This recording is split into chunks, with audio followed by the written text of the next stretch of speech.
Le agradezco a don Renato Sales Heredia que me reciba la llamada. Renato, muy buenos días. Querido Rodrigo, muy buenos días, qué gusto saludarte. Igualmente. Oye, Renato, tú has estado viendo, pues, no viendo, has estado por todo el país realmente, viendo el tema de seguridad y demás, que ha sido reconocido, pues, públicamente y por todos en esa área. ¿Cómo ves tú a México ahorita? ¿Cómo lo sientes? En materia de seguridad, yo creo que seguimos atravesando problemas graves, pero hay que entender que no son problemas estrictamente constreñidos al país, son problemas de orden transnacional. ¿A qué me refiero? La gran disputa entre los grupos de delincuencia organizada en México tiene muchísimo que ver con la demanda, particularmente de opiáceos y de opioides de los norteamericanos. Nuestra frontera con Estados Unidos es más de 3,000 kilómetros. Es una frontera porosa, frontera por la que efectivamente ingresan del lado de los norteamericanos una gran cantidad de armas, armas de altísimo poder, y de parte de México, pues, metanfetaminas, opiáceos, opioides. ¿A qué voy particularmente? En últimas fechas, lo que se ha dado en materia de seguridad vinculado con los temas de delincuencia organizada es a una creciente demanda de una sustancia en particular que se surte a través de China. Irónicamente, Wuhan, que es el opioide conocido como fentanilo. ¿Cuál es la diferencia entre un opiáceo y un opioide? El opiáceo es el que deriva de la planta de la amapola, de la planta que se cultiva, como sabemos, en Sinaloa, en Durango, en Guerrero, y que alimentó las arcas del cártel de Sinaloa, y que fue sustituida súbitamente por esta sustancia que proviene de Wuhan, de China, y que llega al puerto de Manzanillo, fundamentalmente. Por eso, si vemos el índice de homicidios creciente en el país, se ve reflejado fundamentalmente en estados como Colima, un estado pacífico, tradicionalmente pacífico, que de pronto sufre el enfrentamiento de dos grupos de delincuencia organizada transnacional. Eso es lo que hace a este fenómeno reciente de demanda de una sustancia vinculada con el fentanilo, vinculada con los opiáceos y con los opioides, requerida particularmente por los norteamericanos. Es decir, rápidamente explico. Dime. Sí, no, dime. No, es decir, de lo que es nuestro principal vecino y nos da muchos beneficios, pero también muchos dolores de cabeza, ¿no? Claro, junto con la apertura comercial, junto con el Tratado de Libre Comercio, pues también tenemos comercio ilegal, que ese es el tema de las drogas, un mercado ilegal que se regula a través de la violencia. Y voy rápidamente a explicar por qué se generó este mercado ilegal y por qué crecieron los homicidios, particularmente del 2015 al 2017, cuando habían disminuido del 2012 al 2015. Primero recordar que de 2007 a 2012 los homicidios crecen de 8 por cada 100,000 habitantes a 24 por cada 100,000. De 2007 a 2012. Y la pregunta es, bueno, pues, ¿qué pasó? ¿Qué hizo el Estado o qué no hizo el Estado? Y tendríamos que voltear a ver no tanto lo que hace o no hace el Estado en relación con el índice de homicidios creciente, sino a lo que hacen o no hacen los grupos mafiosos, vamos a llamarlos así, sí, de delincuencia organizada, enfrentados entre sí. Porque como sabemos, en el momento en que una prohibición se establece, nace inmediatamente un mercado negro. Y este mercado negro se regula a través de la violencia. En el periodo de 2007 a 2012, particularmente, tuvo la escisión, el nacimiento, el fortalecimiento de un grupo de delincuencia organizada terrible, que fueron los Zetas, la ruptura del cártel de Sinaloa con los Beltrán Leiva, la alianza de los Beltrán Leiva con los Zetas y el enfrentamiento con el Chapo. Eso disparó los índices. ¿Qué los disparó de 2015 a la fecha?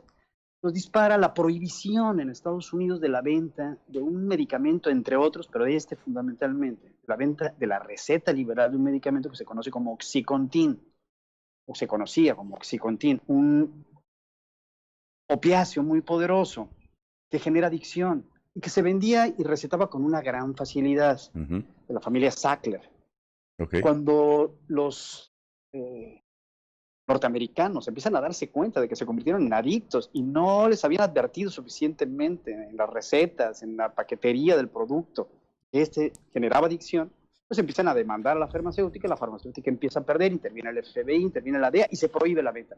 Pero tú prohíbes la venta cuando ya hay una gran cantidad de adictos. Claro. ¿Qué sucede cuando se prohíbe una sustancia que va a ser de todas formas requerida? Pues el mercado negro, y el mejor ejemplo lo tienen los norteamericanos en la ley seca. La gente no dejó de beber, pero sí empezó a beber alcohol adulterado. Claro. Y empezó a morir por la adulteración del alcohol. Pues eso ha pasado últimas fechas en Estados Unidos antes de la pandemia y con la pandemia. Una gran cantidad de muertes por sobredosis en fentanilo. Entonces, todo esto se refleja en decisiones de política pública que tienen que ver y que a veces no se entienden suficientemente. ¿Por qué, vamos a preguntarnos, realmente va a intervenir el ejército, como va a intervenir en los temas de marina mercante, con todo que esto implica, Claro. con la posible paralización del comercio que esto implica, cuando menos disminución del flujo comercial? Yo creo que tiene mucho que ver con esto, precisamente con el ingreso de esta sustancia que está generando la muerte en la costa este de los Estados Unidos de muchísimos norteamericanos, más que nada en la costa este, que es, digamos, la zona de norteamericanos. De Florida a Nueva York. Exactamente, tradicional. Digamos, las 13 colonias ahí estaban, ¿no? Claro. Bien. La disputa del cártel de Sinaloa con el cártel Jalisco Nueva Generación y los subgrupos que viven a la sombra de estos dos grupos ha generado la incidencia creciente de homicidios a últimas fechas, fundamentalmente. Ahora, los grupos de delincuencia organizada no se dedican nada más a la venta y al traslado de sustancias psicotrópicas. También secuestran, también extorsionan, también cobran derecho de piso, que es lo que está pasando en Guanajuato con el huachicol. ¿Qué pasa en Guanajuato? Que es un campo de batalla, como lo fue Ciudad Juárez, como lo fue Tijuana. Es un campo de batalla. ¿Por qué? Porque se están enfrentando el cártel Jalisco Nueva Generación contra el cártel Santa Rosa de Lima, un cártel local, por derecho de piso, extorsión y huachicol. Mercados ilegales que se regulan. Esa es la situación a grandes rasgos, digamos, panorámica. Claro. En el país de... digamos... Los instrumentos legales son muy insuficientes. Digamos, Renato, que no es una cosa, sino son muchas cosas. Es un conjunto de situaciones lo que hace que se vuelva esto un problema. De hecho, deberíamos hablar de inseguridades y de violencias y de estrategias, no de estrategias. ¿Cuál es la gran estrategia para enfrentar a la delincuencia?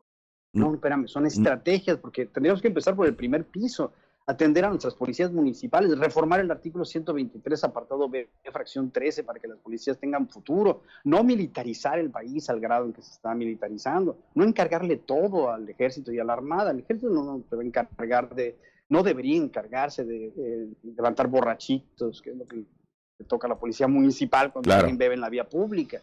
Bueno, pues ahora lo tiene que hacer también, según el último decreto del 11 de mayo. Entonces, yo creo que atender al tema integralmente y entendiéndolo transversalmente, y para utilizar un término sociológico que se acuñó recientemente, lo global tiene que ver con lo local y lo local tiene que ver con lo local. Es decir, lo local influye en lo global y lo global influye en lo local. El término es glocal. Vivimos en un mundo glocal, interrelacionado, absolutamente transparente en lo que hace a la prevalencia digital, redes sociales. Tú te enteras ya en tiempo real de todo. De lo que antes te enterabas en la noche en el noticiero o al día siguiente en el periódico. Claro. Ahora te estás enterando simultáneamente. De hecho, la noticia de la mañana te parece hasta, si no está bien manejada, te parece hasta vieja, porque ya la escuchaste en la tarde del día anterior o en la mañana del día anterior. Sí, ese es un problema de todas las noticias. Ajá. Sí, Rodrigo. Es un problema en todos los noticieros y todas las noticias. El orden de prioridades, decías. Sí, pero te decía, antes comentaba que la televisión, el periódico se había convertido en un pie de página en la televisión. Sí, claro.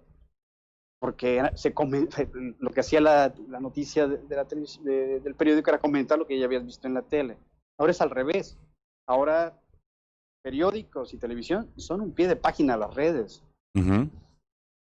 Totalmente. Entonces eso modifica, y si te fijas ahora en términos pandémicos, pues estamos absolutamente vinculados a la técnica. Somos dependientes de las redes, de las computadoras, de las laptops. Si alguna empresa ha tenido éxito en últimas fechas, es Zoom, por ejemplo. Claro. El contacto se ha logrado, entre comillas, mantener a través de redes, a través de tecnología digital. Y entonces empiezan a surgir nuevos términos en filosofía política, como el término gobernanza digital. ¿Cómo se va a manejar esto? ¿Tiene que ser o no un derecho fundamental el acceso a Internet? Bueno, pues por supuesto, habría que pensar que sí. Nosotros tenemos regiones en el país en donde no hay acceso a Internet, claro, en donde no hay suficiente, donde hay energía eléctrica, pero los cables son tan viejos que un rayo sobrecarga y se te quema la computadora que te costó 2 meses de salario. Claro.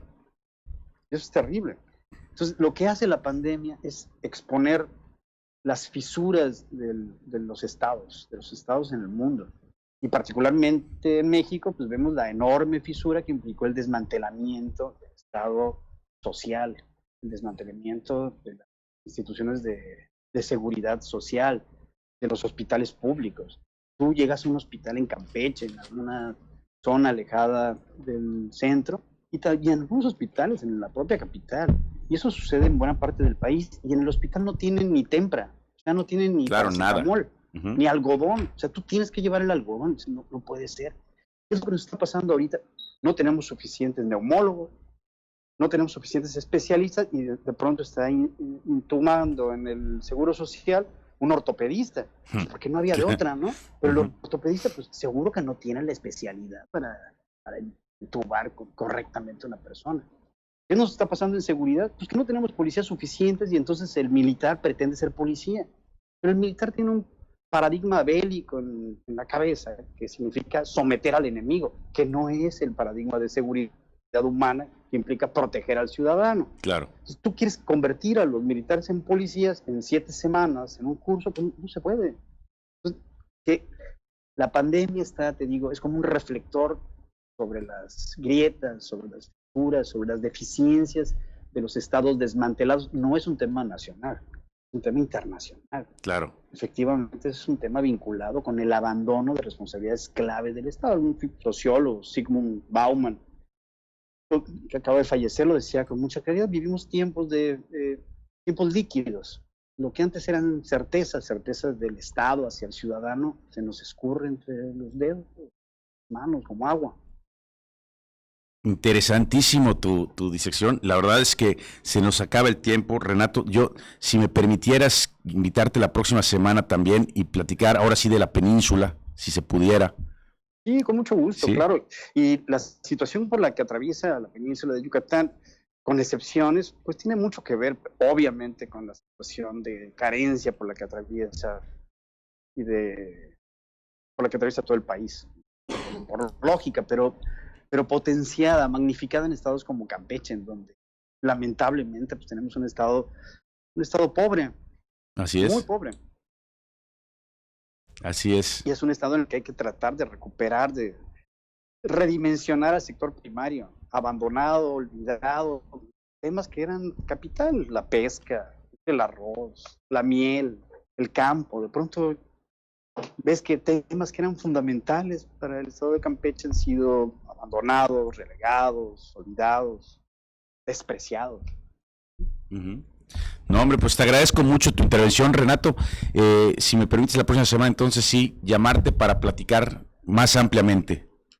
Con mucho gusto, Rodrigo. Un placer. Muchísimas gracias. Saludos. Un abrazo grande. Gracias. Le agradezco a Renato Sales que me recibe la llamada. Nos vamos a un corte y volvemos aquí